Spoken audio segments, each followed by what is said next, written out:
I'm Dylan Penningroth. I'm a professor of law and history, and I'm chair of the Jefferson Memorial Lectures Committee. These lectures were established in 1944 through a bequest from Elizabeth Bonestell and her husband, Cutler L. Bonestell of San Francisco. Now, the Bonestells cared very deeply for history, and they hoped that the lectures would encourage students, faculty, scholars, and area residents to study the legacy of Thomas Jefferson and to explore values inherent in American democracy. Past lecturers, including Professor Annette Gordon-Reed, Senator Alan Simpson, Senator Elizabeth Warren, Walter Lefebvre, and Archibald Cox, had delivered Jefferson Memorial Lectures on early American history, about Jefferson himself, and on American institutions and policies in politics, economics, education, and law.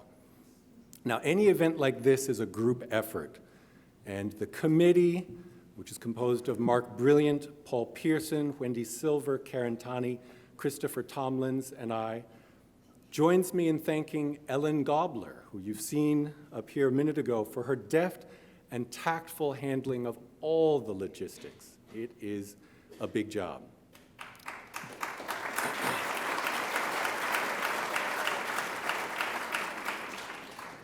Now, we're pleased, along with the Graduate Council, to present this year's speaker in the Jefferson Memorial Lecture Series, George Packer. Now, before I let him up on stage, I want to ask you a question. How many of you have read The New Yorker? Oh, that's an easy question. How many of you have started reading a New Yorker article and forgot what you were doing a minute ago? How many of you realized a half hour later that you still have a lecture to write for tomorrow morning? How many of you realized half an hour later that you forgot to pick up the kids? I'm not going to say whether I did that. I'm sure you can relate when I tell you that I have lost many an hour to that magazine. And the absolute worst, the worst, were the articles by George Packer. Curse you, George Packer. What makes him so good? One reviewer of his latest book, The Unwinding, quoted one of his characters as believing that, quote, there were two kinds of journalists, the ones who told stories and the ones who uncovered wrongdoing. Mr. Packer is both, the reviewer said, and he has written something close to a nonfiction masterpiece. Now, I would put it this way. Packer has a rare gift for evoking something of the spirit of an era in the story of a life, a town, or a family. He puts that gift to work on big questions like, what has the lure of unregulated capitalism done to America's democratic values? His writing has kaleidoscopic sweep, yet is ruthlessly precise. And he does it all day long. Not only is he a staff writer for The New Yorker, he writes regularly for the New York Times Magazine, Dissent, Mother Jones, and Harper's. In his spare time, he wrote 2 novels, an award-winning play, Betrayed, and 5 nonfiction books. One of those books, The Assassin's Gate, America and Iraq, won the New York Public Library's Helen Bernstein Book Award and an Overseas Club Book Award. His most recent book, The Unwinding, won the National Book Award for nonfiction. He is currently working on a book about Richard Holbrooke and the end of the American century. And for his Jefferson lecture, he turns from recent history, I think, to our present moment in a talk entitled American Identity in the Age of Trump. Please join me in welcoming George Packer to Berkeley.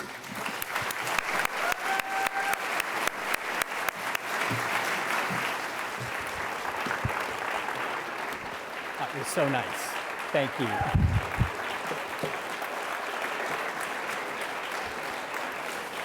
Oh, man. Dylan, thank you so much for that. I can't wait to talk about your work after this is all over. Enough about me. And thank you, Ellen, for all that you did to bring me here and to the committee that brought me. It's an incredible honor to be asked to give this lecture, and hearing my predecessors makes my spine go a little bit cold. I'm going to do my best. I will talk a bit about recent history because you can't talk about the age of Trump without going back a bit. But first I want to say it's great to be back in the Bay Area, which is where I grew up. It's also weird to be at Cal during big game week because I grew up at Stanford when you were the enemy. So almost 10 years ago, I set out to write a book about what happened to America over the generation that coincided with my adult life. That was a large subject, and large subjects are best approached through small dramas. I wanted to create a portrait of the country through the stories of a handful of Americans. It was the depths of the Great Recession. I began traveling around the country, sometimes as a New Yorker magazine writer, more often on my own dime, mainly to out-of-the-way places that the media tend to overlook. The tobacco and textile region of the North Carolina Piedmont, the decayed industrial city of Youngstown, Ohio, the new subdivisions around Tampa Bay, which almost overnight had become ghost subdivisions. I met people in these places who became what writers call characters, meaning the subjects of stories. They weren't famous. They thought of themselves as so ordinary that some of them couldn't understand why I was interested. But they let me spend months following them, asking them impertinent questions, getting to know them in a deeper way than a single interview would have allowed. I liked listening to them. I liked them, and they knew how to hold my attention. Plus, they were willing to put up with me. Their stories allowed me to get at my bigger theme, the decline of America's democratic institutions. In a way, it's always satisfying to have one's preconceived ideas upended. While I was doing my reporting, I kept meeting Americans who didn't match the familiar red-blue scheme. They might be white Southern country people, but they hated corporations and big box stores as well as the federal government. There was the lawyer who kept imagining, almost welcoming, an apocalyptic vision of armed citizens turning to political violence. There was the black community organizer who talked down the mentality of victimhood. And there was the ex-lobbyist who wanted to punish Wall Street executives with sweeping legal reforms and jail sentences. They followed the Tea Party, but sounded a little like Occupy Wall Street, or vice versa. They were loose molecules attached to no party hierarchy, more individualistic than Democrats, more anti-business than Republicans. Now, the left-right division wasn't wrong. There was no centrist silent majority waiting to elect Michael Bloomberg president. Americans, aided by cable news and social media, have sorted themselves geographically and mentally into mutually hostile and incomprehensible worlds. By some measures, political polarization is wider and fiercer than at any time since the run-up to the Civil War, and political scientists have taken to estimating the chances of a second one breaking out. Some of them give it about 30%. If you graph this polarization using data like voting patterns in Congress, it tracks quite closely with two other major phenomena of the past 40 years: rising levels of inequality and rising levels of immigration. These trends start to increase in the mid to late 70s and continue right up to the present. It's an important task to figure out what the trend lines have to do with one another.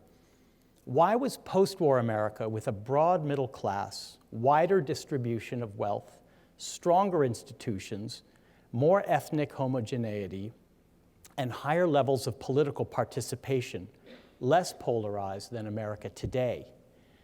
The simple answer, I think, is that a smaller pie, divided into less and less equal slices among people who look less and less alike, drives them towards cynical and hateful extremes.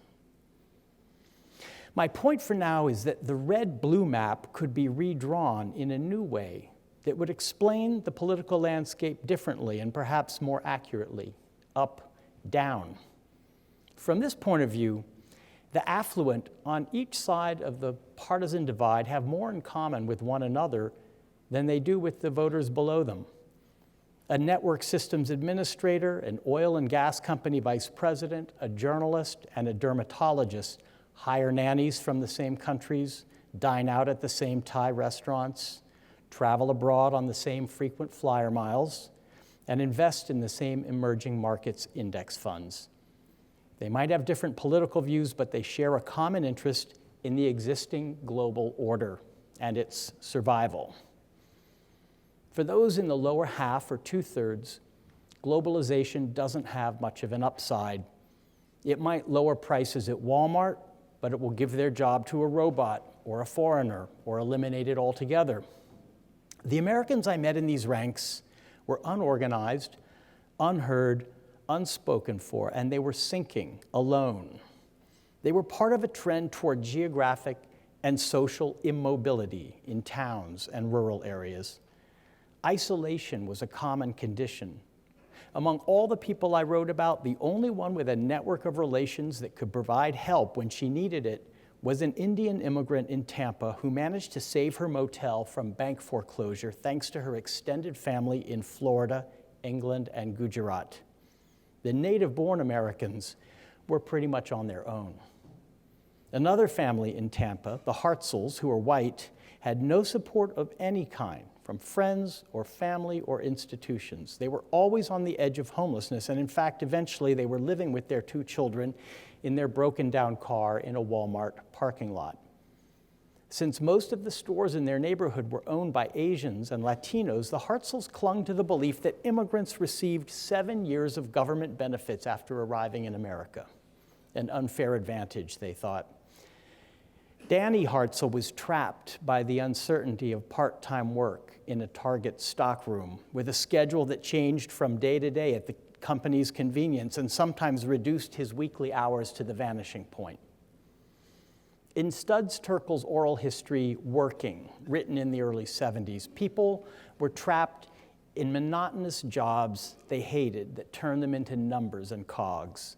Today, that looks like enviable security. The people I wrote about believed that the middle class was gone, that the game was rigged for the powerful and connected, and that their children were screwed. They saw money going to the top or out of the country or to the undeserving down below. There was a pervasive fear of scams and a longing for simple explanations. And these feelings can easily turn to anxiety, nostalgia, and an impulse to blame the other, Black Americans, coastal urban elites, Muslims, immigrants. The institutions of a middle-class democracy, government, business, media, university, bank, union, church, civic group, were remote and seemed geared for the benefit of those who ran them. And no institution has been guiltier of this abandonment than the 2 political parties. Over the course of the 20th century, and I'm really going to oversimplify here, the Democrats were the party of the fair shake, the Republicans the party of getting ahead. They represented, respectively, the interests of workers and business. And this continued all the way into the late 60s. And then 2 big changes happened.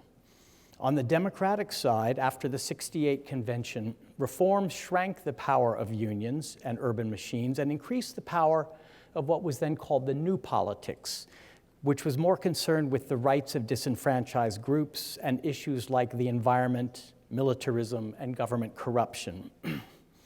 Then came the Atari Democrats. I think they're the subject of a book that someone who invited me here is writing.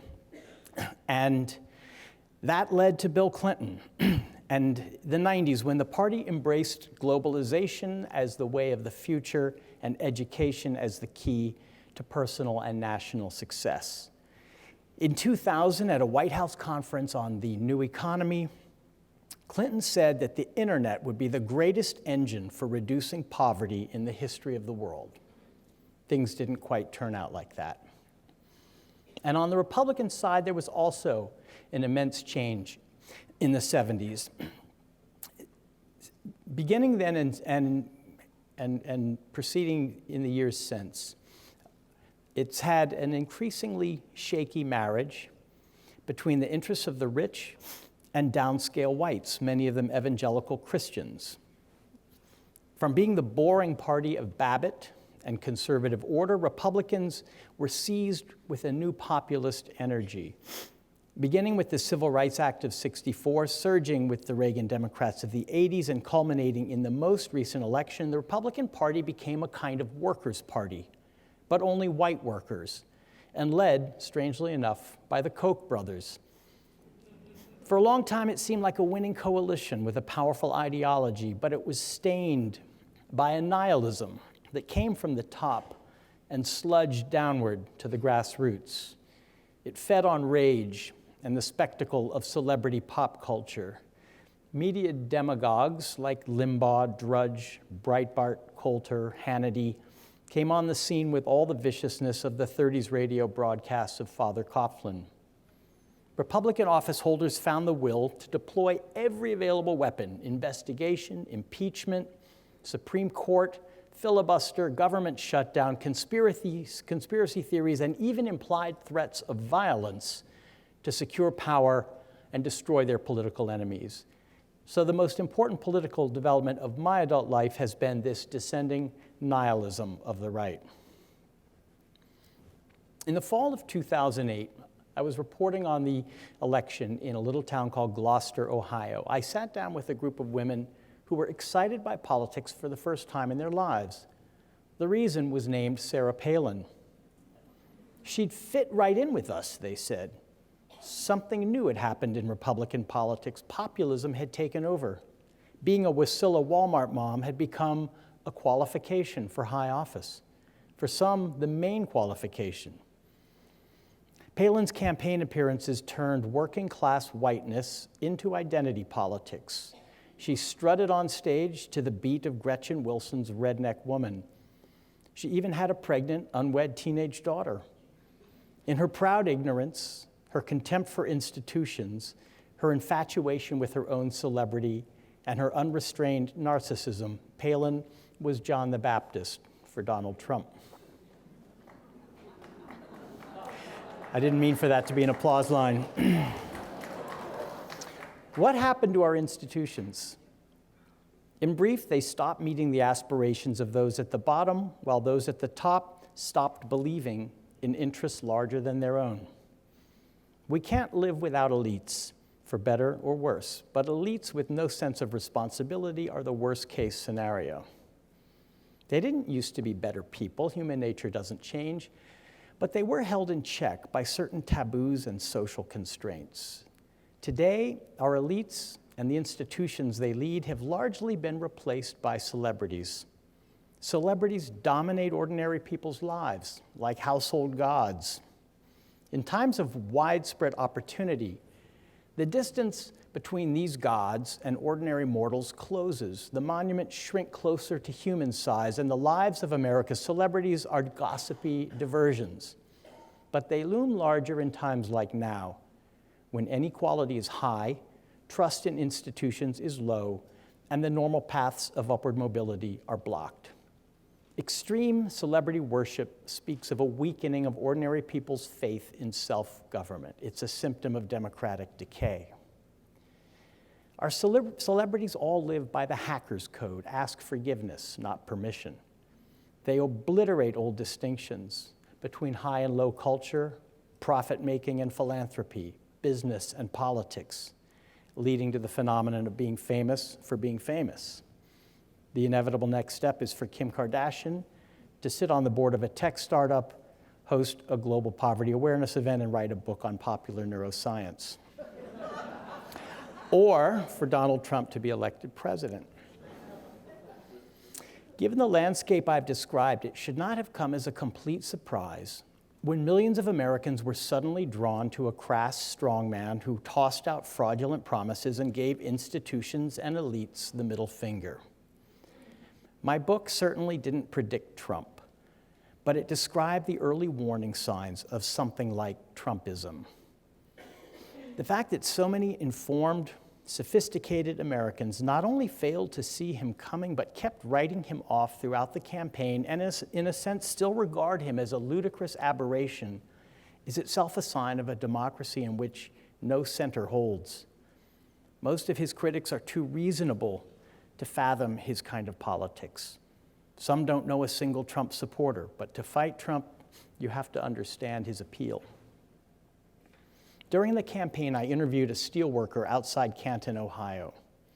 He was on a picket line as a result of a lockout, facing months without a paycheck, possibly the loss of his job, and he talked about the end of the middle class, which had become a familiar subject to me. He struck me as a decent, thoughtful man, but he found Trump's endless insults refreshing, even exhilarating. The ugliness was a kind of revenge, he said. It's a mirror of the way they see us. He didn't specify who they and us were, but maybe he didn't have to. Maybe he included me among the they. Maybe he believed, he was far too polite to say it, that people like me didn't give a shit about people like him. Maybe he didn't care that Trump's friend and advisor, Carl Icahn, was responsible for the loss of hundreds of factory jobs in Canton resulting from leveraged buyouts. What mattered was that Trump spoke for him. I am your voice, Trump declared at the Republican convention. Democrats scoffed, but it was powerful stuff. The lower Trump's language and behavior sank, and the more he was vilified by the media and other elites, the more he was celebrated by his tribe. Trump is the leader, and the leader can do no wrong. During the election, we learned that lots of Republican voters are not constitutional originalists, members of the Federalist Society, or devout readers of the Wall Street Journal editorial page. They actually want government to do more things that benefit them, as opposed to benefiting people they see as undeserving. Party leaders should have anticipated Trump's rise. After all, he was created in their laboratory of populism before he broke free and began to smash everything in sight. Trump showed that the Republican Party hasn't been truly conservative or truly Christian for many years. Its most energized elements are not trying to restore stability or institute virtue. They're driven by a sense of violent opposition against changes in color and culture that appear to be sweeping away the country they once knew, against globalization, which turns out to be a political program as revolutionary and threatening as the politics of the Jacobins and the anarchists once were. None of this happened in isolation. The populist impulse that brought Trump to power has taken hold throughout Europe and the rest of the democratic world, from Spain and Britain to Sweden and Poland, from Germany's Alternative für Deutschland to India's BJP, from Hungary's Orban to Turkey's Erdogan. This global reaction against globalism is described in the work of the Harvard political scientist Yascha Mounk. He writes that the failure of democracies over the past generation to provide rising living standards, along with mass immigration and the advent of weaponized social media, have split apart what seemed like an inseparable idea, liberal democracy, into two kinds of polity, both of them harmful to the values of self-government. On one hand, undemocratic liberalism, such as the European Union and international trade agreements, which protect individual rights but are unresponsive to the popular will. And on the other hand, illiberal democracy, such as the governments of Hungary and Turkey, where the people vote for leaders who trample the rights of individuals and minorities, marginalize free media and free speech and opposition parties, and ultimately become autocrats. People in Europe and elsewhere have a history with this kind of politics. At its most virulent in the 20s and 30s, it took the form of fascism. But in spite of Joe McCarthy and the plot against America and it can't happen here, we Americans really don't know it very well. Democracy has always been our creed, and even the two times when it came under existential threat during the Civil War and the Great Depression, we continued to hold elections with the usual political parties, and we amended rather than discarded our Constitution. No one ever got very far in American politics by trashing democracy until now. No one cause explains the 2016 election. It was too monumental for that. It was about many things. It was about race. After 8 years under a black president, Trump won in every category of white voters, regardless of income, education, age, or sex. It was about immigrants. They were Trump's favorite target. He didn't do well in places that have a long experience of immigration. He did best among white Americans in places that are experiencing non-white immigration for the first time. He did terribly in Los Angeles and in Queens, but he crushed it in northwestern Iowa. 2016 was about gender. The level of sheer hatred directed at Clinton continues to defy all explanations of personality and emails. The election was about the vast urban-rural divide, and it was about economic anxiety. Not necessarily economic hardship. Trump supporters had a slightly higher average income than those who viewed him unfavorably, but they had low levels of education, of social capital and mobility, and of hope. They saw their communities going down and their children and neighbors struggling, and they didn't believe that the political elites would or even wanted to do anything about it. A great deal of effort and argument has gone into weighing and measuring these different factors like a contest to declare the winner. I'm not even going to try. I'd only say they tend to go together and they reinforce one another. 8.5 million Americans who voted for President Obama in 2012 voted for Trump in 2016. He beat Clinton because he did better than Romney and she did worse than Obama in key counties of the upper Midwest, North Carolina, and Florida. The voters who swung from Obama to Trump were whites without a college degree. Altogether, the election was about alienation. This alienation goes beyond whether you're for or against Obamacare. It actually has very little to do with policy. I interviewed Hillary Clinton a month before the election, and she laid out numerous ideas for making the economy more fair and bringing back manufacturing jobs and forcing corporations to be more responsible and breaking up monopolies. As Clinton spoke, I remember thinking two things. First, why haven't I heard more about this?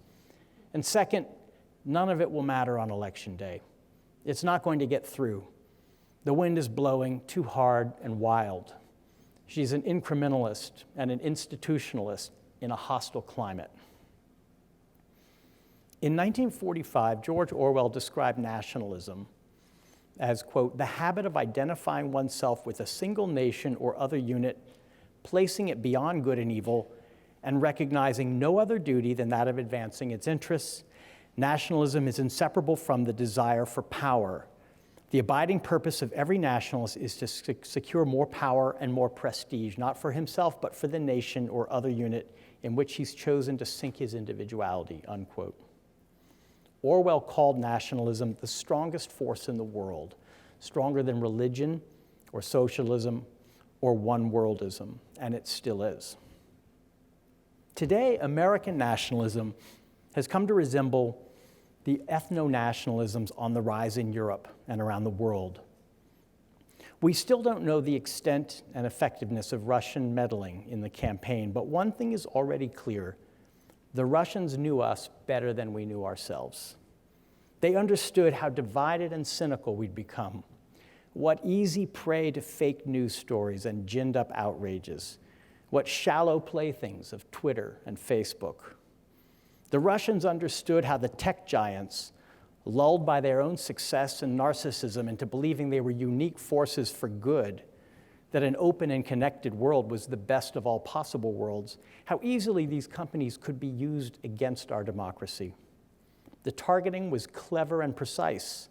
Russian saboteurs and their online American collaborators knew exactly how to freak out white Christians in the small towns outside Detroit by inventing a strident local campaign against Islamophobia.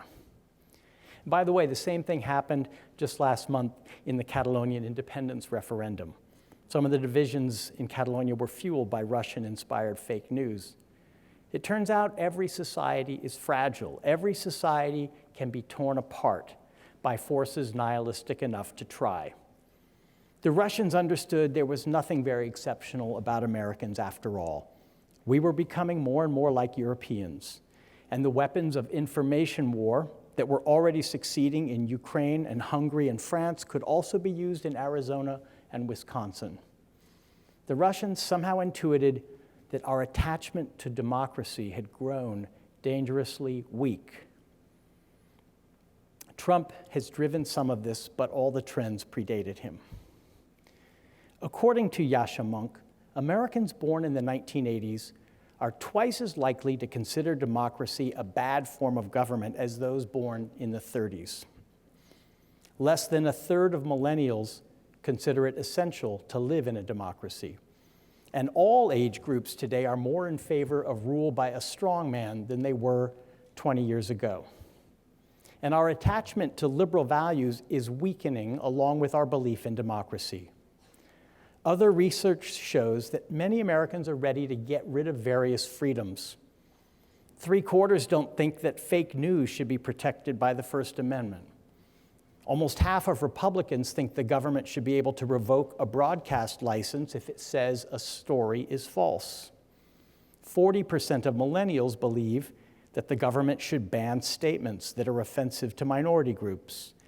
Half of Democrats think government should pass a law requiring Americans to use the preferred pronoun of transgender people. And more than half of Republicans believe that burning the flag should cost you your citizenship.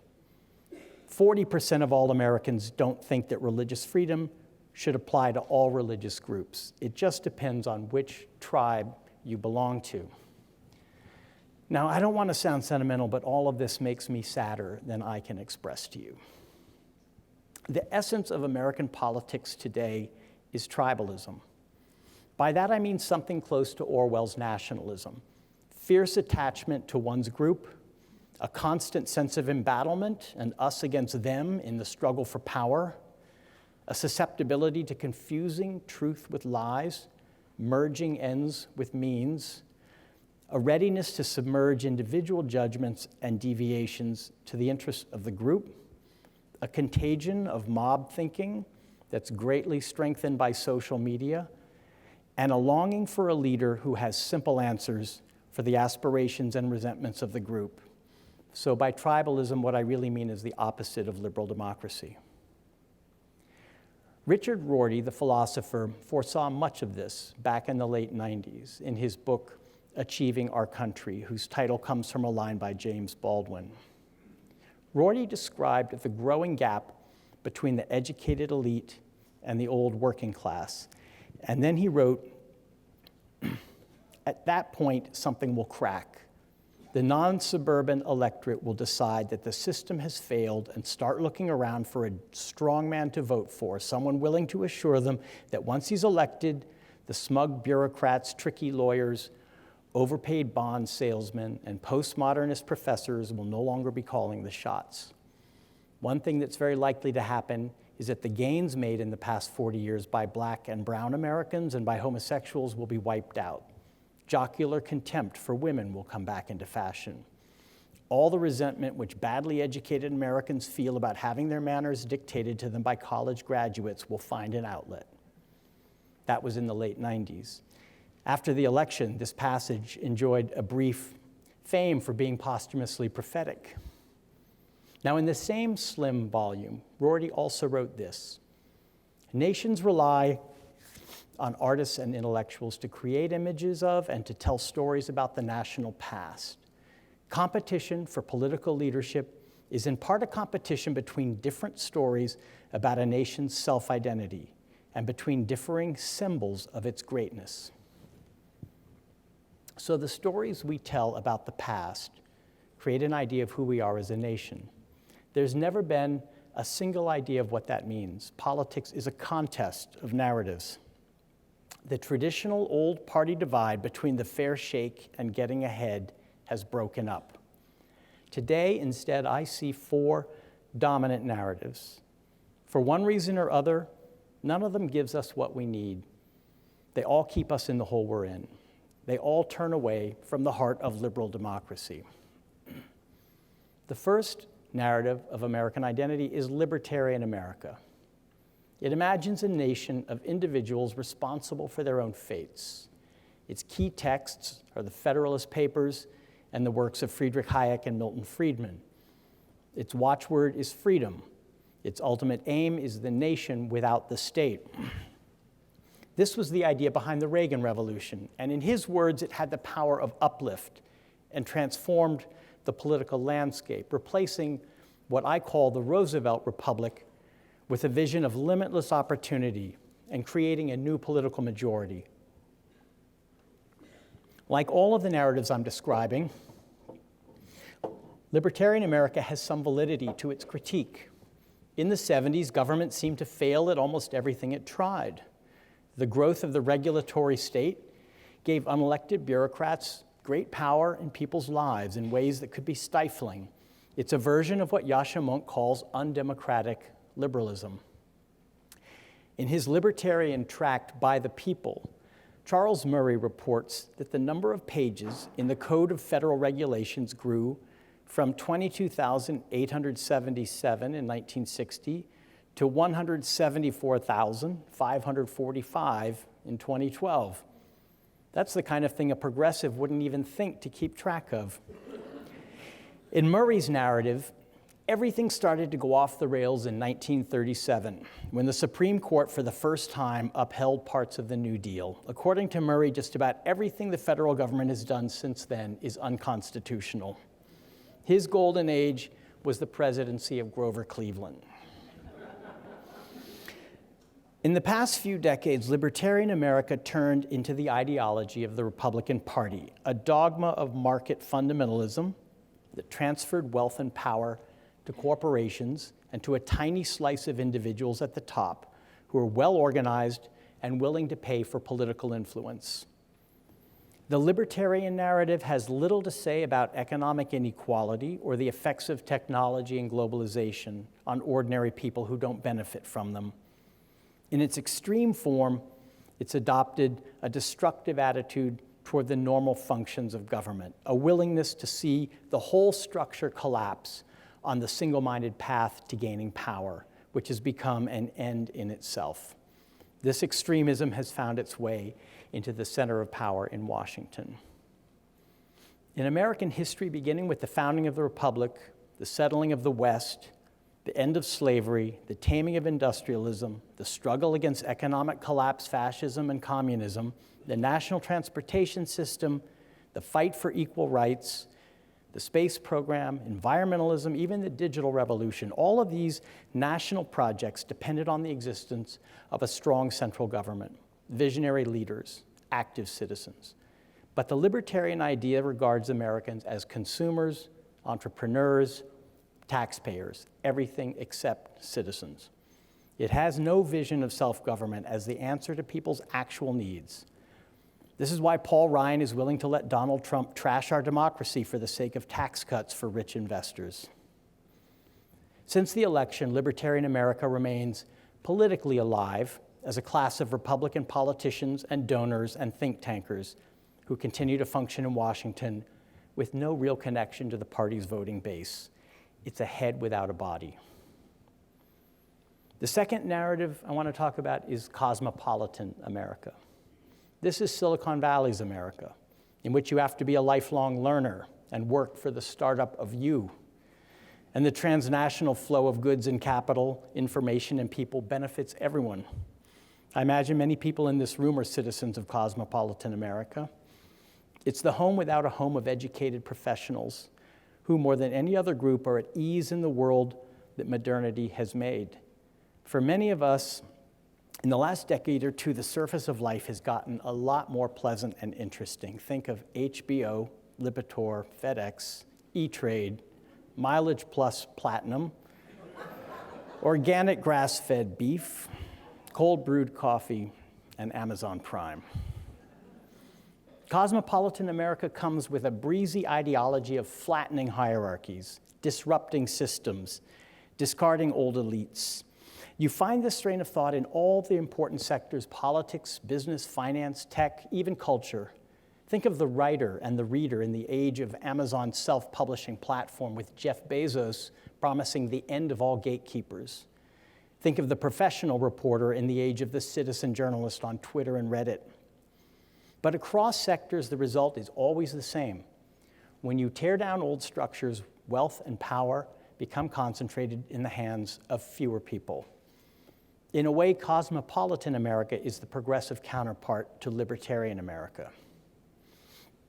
Cosmopolitan Americans are right to say that those old jobs aren't coming back, that a college degree is the key to success, that it's better to be open and tolerant than narrow and parochial. But in its optimism about technology and the future, it has missed something important. In 2004, the political scientist Samuel Huntington published his last book, Who Are We? The Challenges to America's National Identity. It was a very troubling book because it presented American democracy as a product of European, specifically Anglo-Protestant culture. Like warnings 100 years ago about Southern and Eastern European immigration, it argued that certain immigrants, especially Latin American Catholics, are not natural fits for America's identity. The argument had an undeniable streak of racism. Huntington expressed anxiety about the weakening of national bonds in contemporary America. He wanted a country of patriots who shared the same culture and loved their country and were willing to fight for it.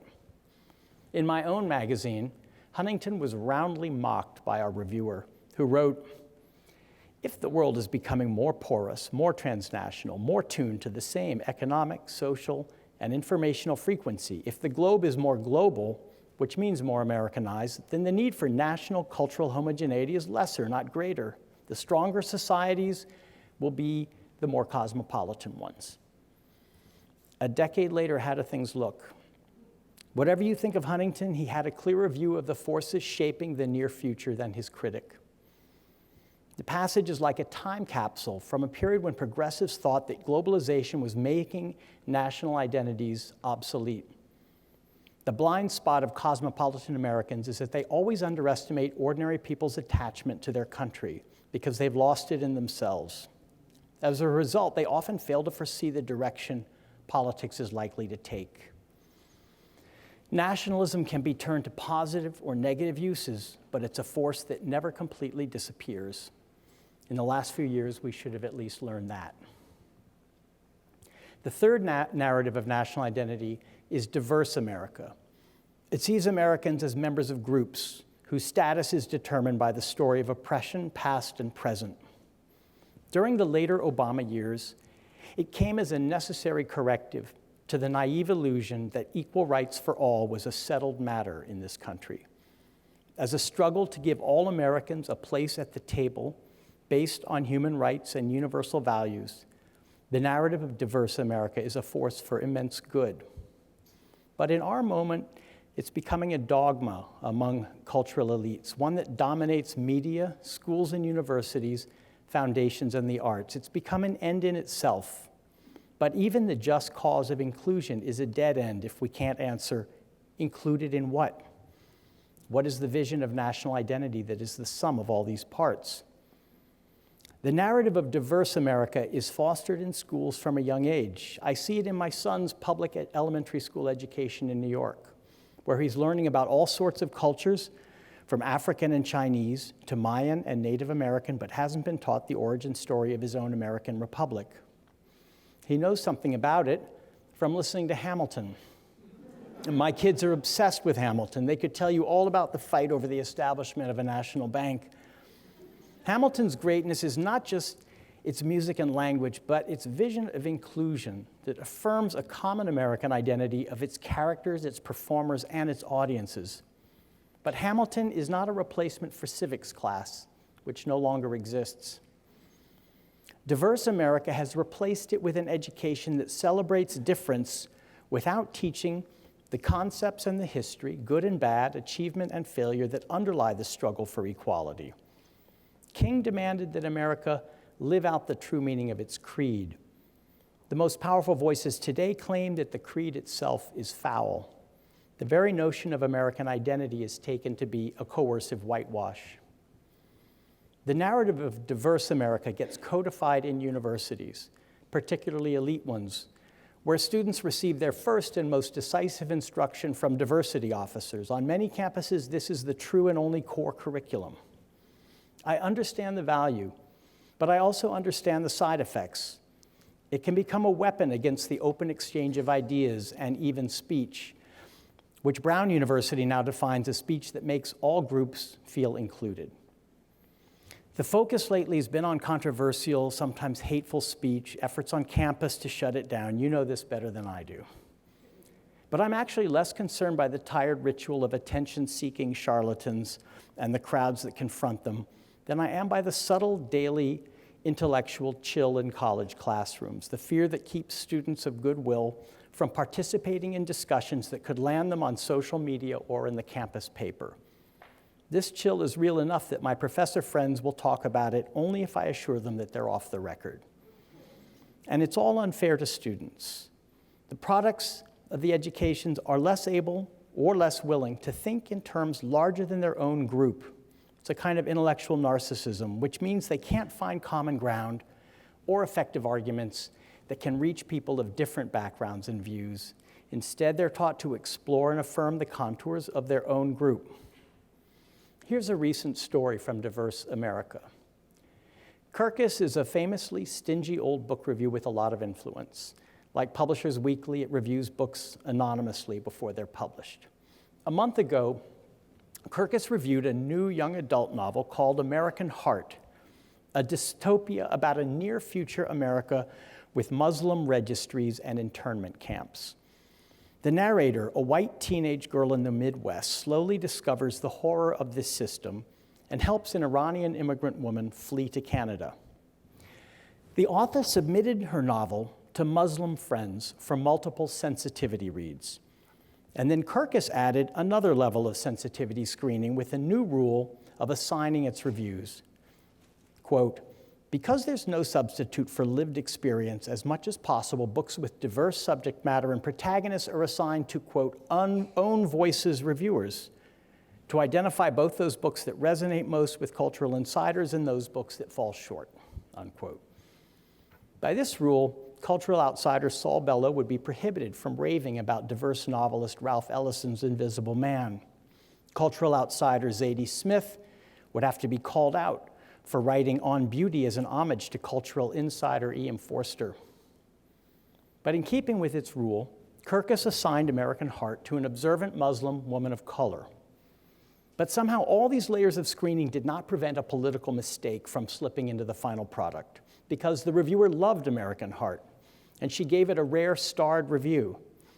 Almost immediately, one of the many mobs on social media, the subgroup of hypervigilant young adult fiction police, yes, it exists, denounced the book and the review for failing to see that a white writer had no business portraying a non-white Muslim character through the eyes of a white protagonist. It was the Huckleberry Finn mistake.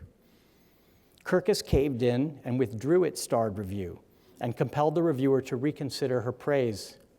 The editor-in-chief, Claiborne Smith, posted a statement in place of the withdrawn review, quote, we've removed the starred review from Kirkus.com after determining that while we believe our reviewer's opinion is worthy and valid, some of the wording fell short of meeting our standards for clarity and sensitivity. And we failed to make the thoughtful edits our readers deserve. The editors are evaluating the review and will make a determination about correction or retraction after careful consideration in collaboration with the reviewer, unquote. Those sentences we write at home in a communique from the Central Committee announcing the purge of Comrade X from the Politburo. This is language that's trying not to say what it means.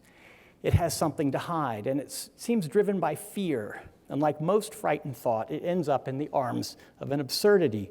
By Kirkus's own standard, the privileged white male, Claiborne Smith, who runs the organization, is the cultural outsider, yet he forced the Muslim woman of color to correct her mistake. When the review was reposted, it no longer had a star, and it included a new sentence. It is problematic that Sadaf is seen only through the white protagonist filter. Apparently, this language brought the review up to Kirkus's standards for clarity and sensitivity. I've told this story at length because it contains so much that we've come to accept as normal. A soft cultural separatism, tyranny of the majority on Twitter, self-censorship, and an attitude toward diversity that ends up embracing the essentialism that it started out rejecting.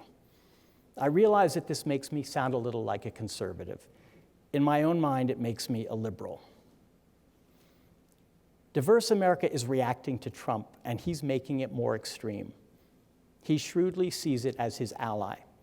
It sounds more and more like the progressive echo of America First. This brings me to the fourth narrative of national identity, the one that prevailed in last year's election. America First is the most superficially nationalistic of the four, but its nationalism is shallow, static, pessimistic, and brittle. It's convinced that the country has lost its traditional identity because of contamination and weakness, the contamination of others, foreigners, Muslims, the weakness of elites who have no allegiance to the country because they've been globalized.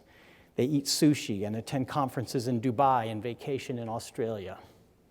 The elites have betrayed the true patriots. This nationalism isn't based on the ideas in the Declaration of Independence, the Bill of Rights, and the Emancipation Proclamation, but in the blood and soil of the heartland. That's where the real America is found, among the common people, the white Christian inhabitants of the towns and farms. Now, one thing to notice about the idea of America First is that it sounds kind of foreign. It actually sounds European. In July, Trump gave a speech before a rapturous crowd in Warsaw, in which he named the enemies of Western civilization. They are radical Islamic terrorists and government bureaucrats. Trump declared, Americans, Poles, and the nations of Europe value individual freedom and sovereignty. We must work together to confront forces, whether they come from inside or out, from the South or the East, that threaten over time to undermine these values and to erase the bonds of culture, faith, and tradition that make us who we are. He led the Polish crowd in a chant of, "We want God," which meant the Christian God. I picture Trump in a white uniform with a red sash and gold braiding. He sounds more like a fascist wannabe than like James Madison. Culture, faith, and tradition, not self-government, not democracy. His rhetoric isn't even in the conservative American grain, it's reactionary. This is the meaning of "Make America Great Again." Though the phrase invokes nostalgia for an imagined past, it has nothing to do with the past. It's a radical call to sweep away the established order.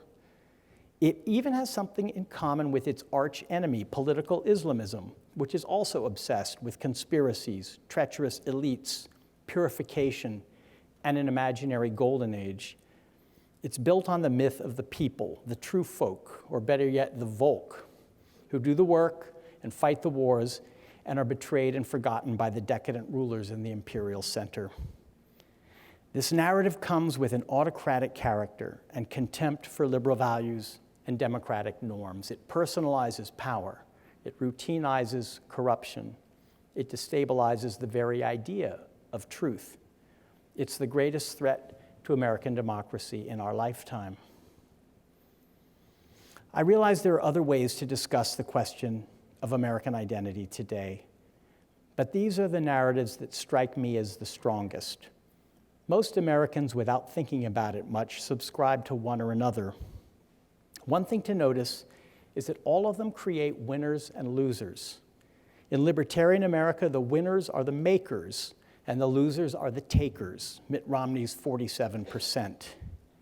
In cosmopolitan America, the winners are the meritocrats, and the losers are the poorly educated, so loved by Trump. In diverse America, groups fight for their claims against the claims of others, including the soon-to-be minority majority group. And in America First, it's the true people against the elites and aliens. Each narrative pits tribe against tribe. Each tribe imagines that the others are illegitimate and will somehow disappear by being defeated at the polls or overtaken by demography or walled off or just by dying off.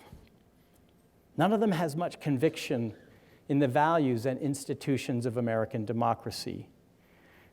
It's always fallen short of the ideal. What's new is the sense that the ideal itself might not be worth the effort.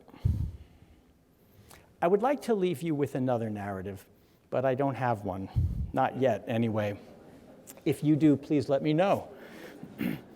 What I have is a bunch of worries and an aspiration. By now, you know about the worries. So here's the aspiration. Let's recognize that you can't avoid the struggle to define our identity. If you do, you'll abandon the field to the ugliest version available, because people still feel attached to their country just as they do to their family. So instead of wishing national identity away, we should define it in the most inclusive terms possible, terms that get as far away as we can from tribalism. The most inclusive category I know is that of citizen, but it can be a hollow category for Americans who are shut out because of who they are or where they live or how much they make. The first step is to remove those barriers, and then again and again. A second is to restore civics to our children's education. I don't just mean how a bill becomes a law and what's in the Constitution, although it would be nice if more than a quarter of Americans could identify the 3 branches of government, and if more than half could name at least one of the rights in the First Amendment. I mean, we should teach our children that democracy requires citizens. By all means, let's teach them the critique of American democracy, but let's also teach them the ideal so that they know what it is we're critiquing and in what way we've fallen short and why that matters. Being citizens sounds namby-pamby. It isn't. It's hard work, and it often feels like failure. I am not saying to tone it down, be more polite, pretend we can all agree, for in fact, there are fundamental values at stake that Americans will never agree on. I'm saying that we should be more militant, not for my tribe or yours, but for our democracy itself. Thank you.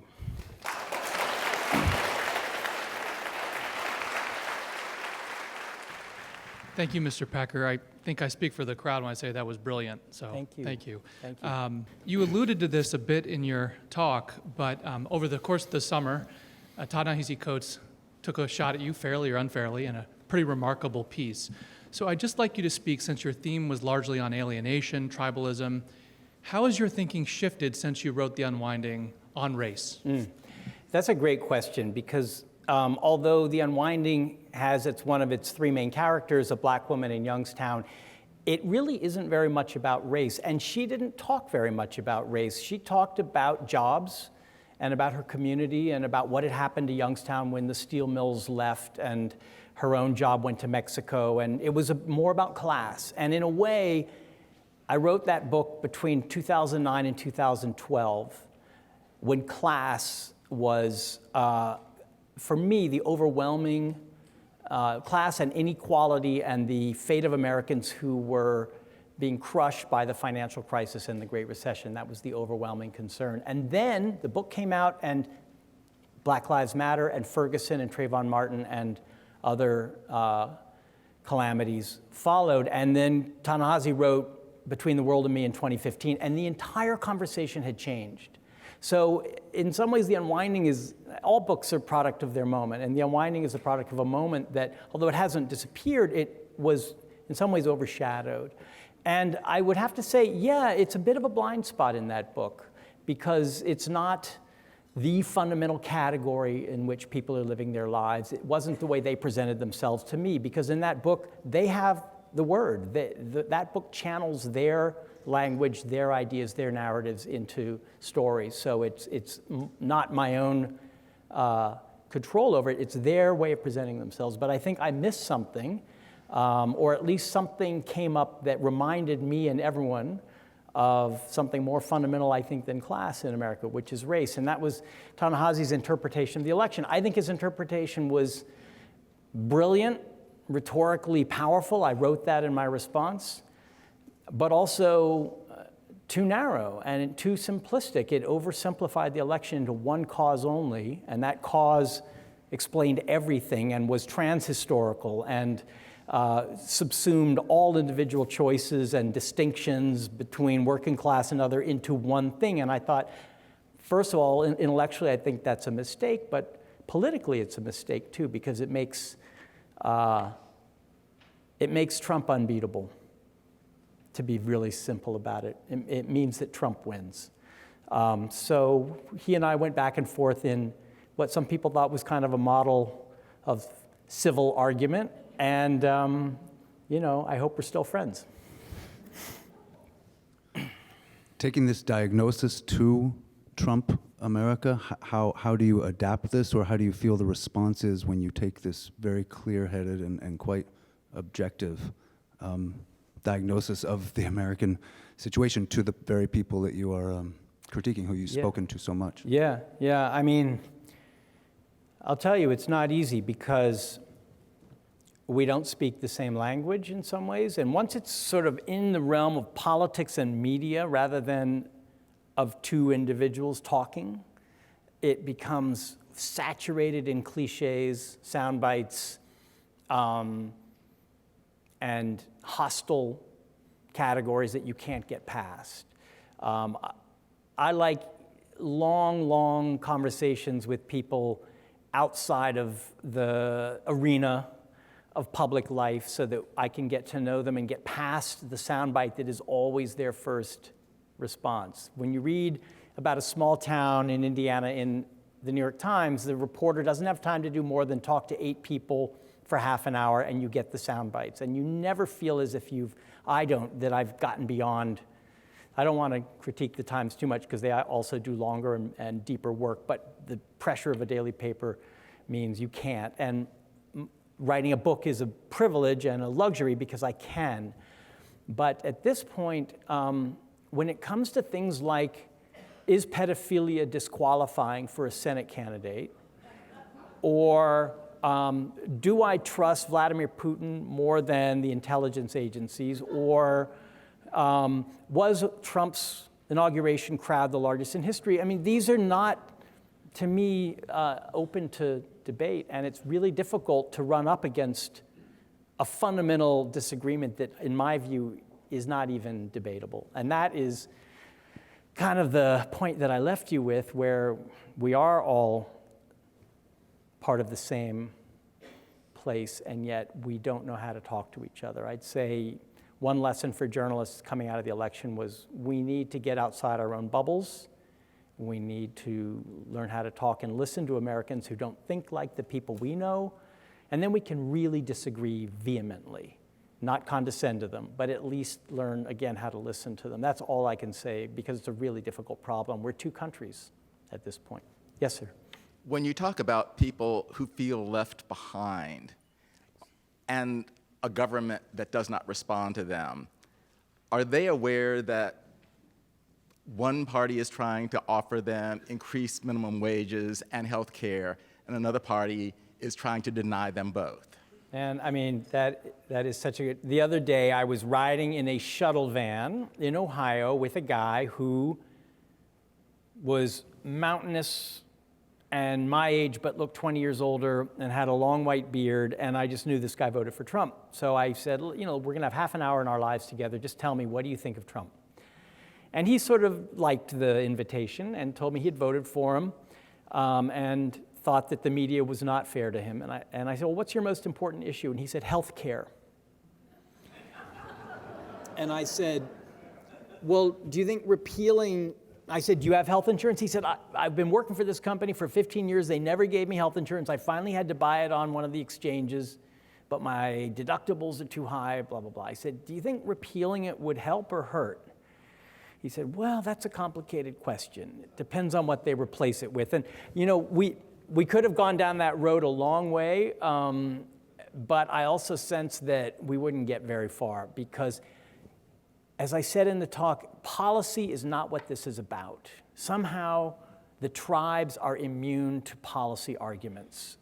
This is about identity. This is about who I am, who you are, what it means to be an American. And for him, what it means to be an American is to be a Trump supporter, regardless of his health care, regardless of the minimum wage. That's why when Hillary Clinton went down her list of things she's doing to help the working class, my heart was sinking because I was thinking, these are such fine, slightly small bore. I wish they were more ambitious, but they're fine ideas. They won't matter.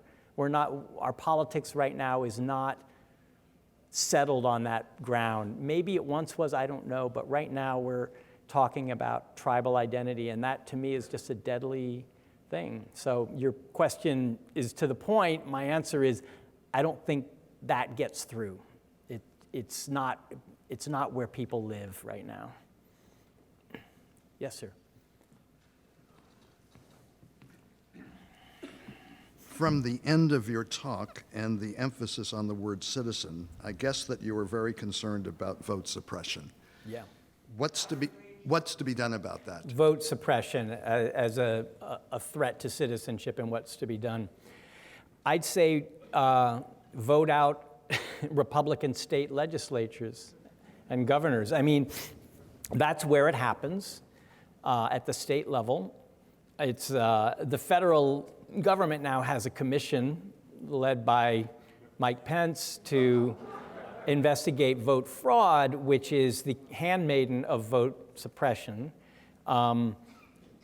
It doesn't seem to be getting all that far, but it's in the states that it happens. And what Democrats somehow missed out was that during the Obama years, they lost 1,000 seats in Congress, in the Senate, in state houses, and governorships. And they forgot about local politics, which is where citizenship probably should begin. So I would say if you are concerned about voter suppression, vote out Republican state legislatures. Yeah. Thank you very much. A lot of ideas that I've been thinking about, and you kind of left it out there, suggesting for a new narrative. And I'm looking to become the media. I'm inspired. I consider myself a progressive. And I think maybe one of the avenues, just like you're doing on a personal level, is to connect with people in a language that they understand. In culture, faith, and tradition, these are hard things to break through. One of the things that I'm trying to do is to, like when I hear Tommy Lauren say that faith, when I see faith first, and then I say, you rail against social justice warriors. Wasn't Jesus a social justice warrior, Tommy? Like, pose questions like that, and also do it in a way like Matt Taibbi. I've been reading Matt Taibbi, McChesney, which John Nichols introduced me to. Matt Taibbi is funny. He's irreverent. He is talking to a language and these people that they understand. So, oh, you're right, I'm sorry. So the question is, would a good new narrative moving forward be to connect with people in a language that they understand, in an irreverent, progressive, aggressive, just like you said at the end, being more militant? Does that mean just being more irreverent, like a Matt Taibbi?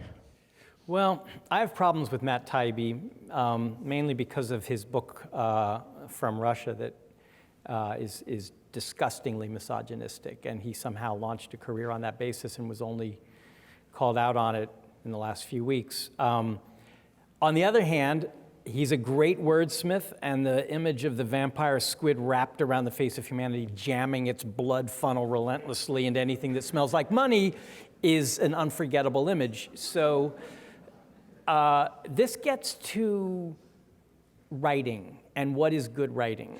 And I quoted that Kirkus passage at length because to me it was an example of very typical bad writing, which is trying to disguise what it really means.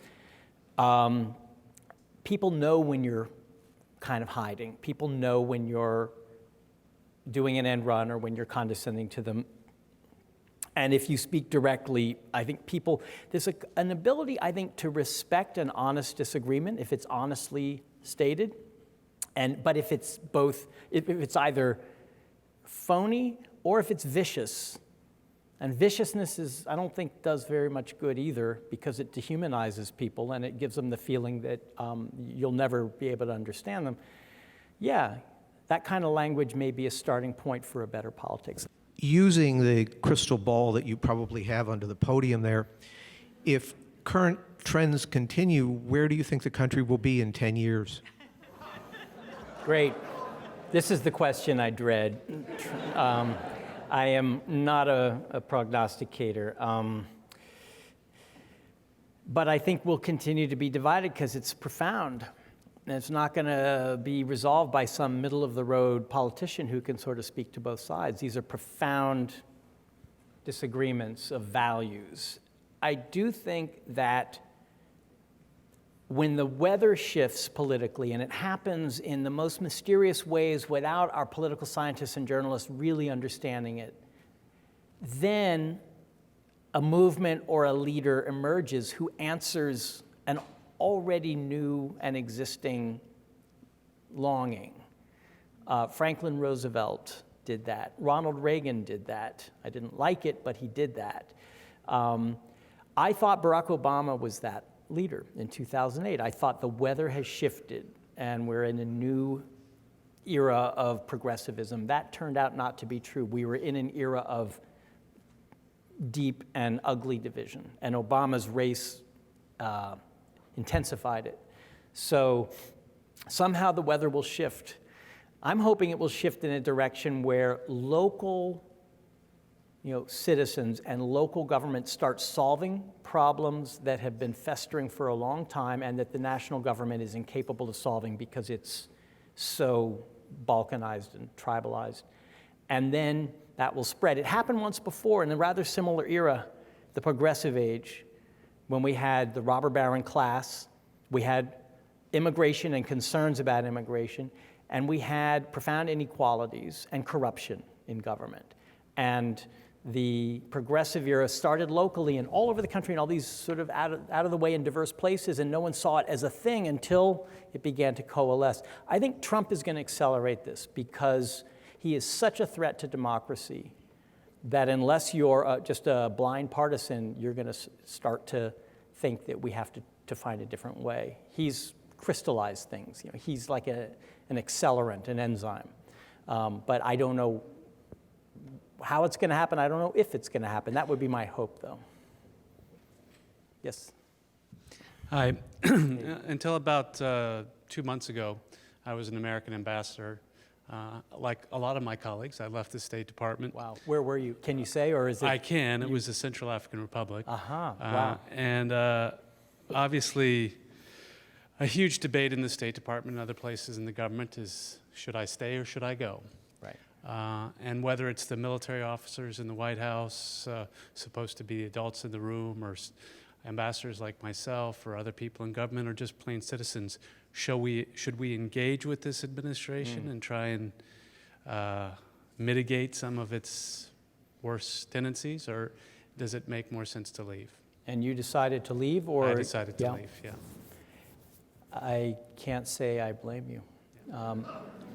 But as you know better than I, the Foreign Service is bleeding. The State Department is a hollow shell right now. There's nobody home. So our diplomacy, which was already on its heels, has been completely turned over to the Pentagon. And foreign countries, you probably heard this in CAR. I've certainly heard it from European ambassadors. They're just, what is going on? How long is this going to go on for? How do we wait it out? Can we just wait it out? Should we, take out insurance? I asked one ambassador, how is this going to permanently damage our relations with Europe, with NATO, with our allies? And he said, if it's one term, it might be remediable. But if it's 2 terms, it'll be permanent. That America will cease to be seen as a partner for rules and rights, and the global post-war order that we helped to build, that we essentially built. And that's what my current book project's about, but that makes me sad to think of that. Anyway, I totally respect your decision. I can't imagine continuing to try to serve under a president who makes a mockery of everything you're doing. Thank you.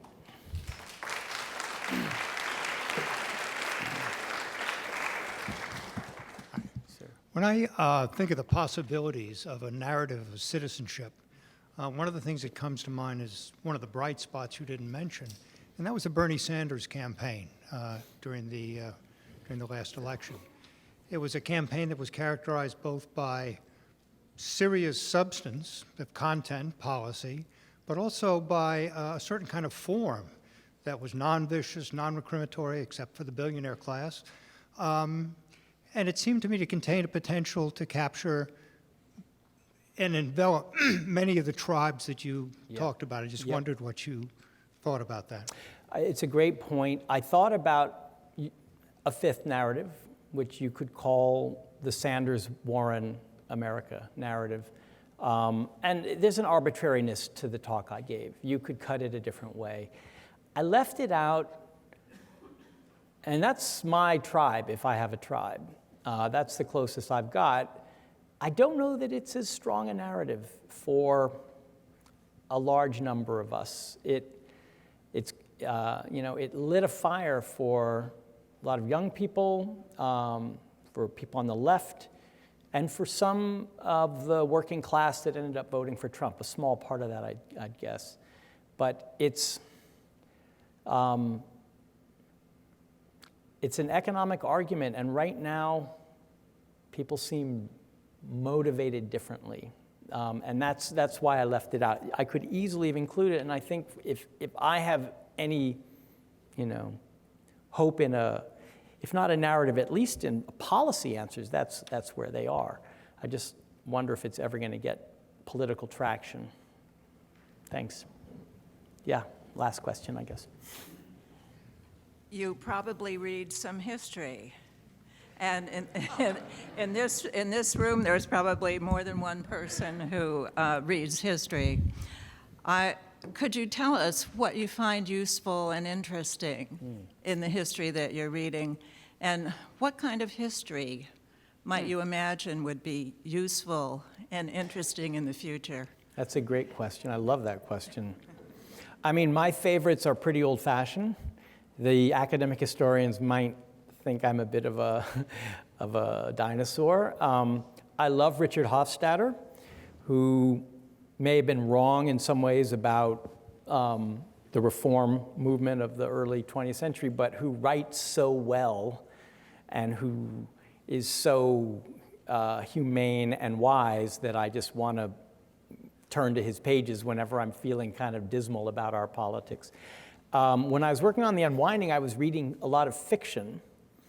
I was reading John Dos Passos, whose USA trilogy is a great inventive portrait of the first part of the 20th century and inspired some of the techniques I used in The Unwinding, and is, again, it's about the most famous line in all three volumes is, "All right, we are two nations," which is the moment of the Sacco and Vanzetti execution.